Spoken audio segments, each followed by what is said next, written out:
Will get on time because 11:30 movie. നമ്മൾ 11:21 ആയപ്പോഴും അവിടെ എത്തിയിട്ടില്ലായിരുന്നു കേട്ടോ.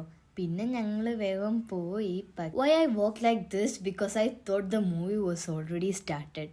പക്ഷെ നമ്മൾ അവിടെ പോയപ്പോഴാണ് കണ്ടത് സ്റ്റാർട്ടായിട്ടില്ലായിരുന്നു. വേറൊരു മൂവിയുടെ ടീസർ കാണിച്ചുകൊണ്ട് നിൽക്കായിരുന്നു.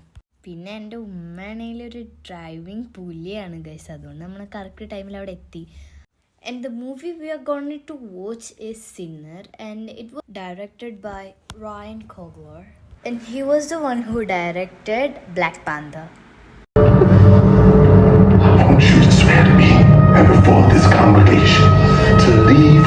ഗൈസ്, അങ്ങനെ ഫിലിമൊക്കെ കഴിഞ്ഞു. ഞങ്ങൾ കാറിലോട്ട് പോവായിരുന്നു. And the film was good. Ryan കോഗ്ലറിൻ്റെ ബാക്കിയുള്ള മൂവീസിൻ്റെ അത്രയ്ക്കും നല്ലതല്ലായിരുന്നു. എന്നാലും ഒരു ഡിഫറെൻറ്റ് കൺസെപ്റ്റ് ആയിരുന്നു ഇതിലുണ്ടായിരുന്നത്. ഞങ്ങൾ വീട്ടിലോട്ട്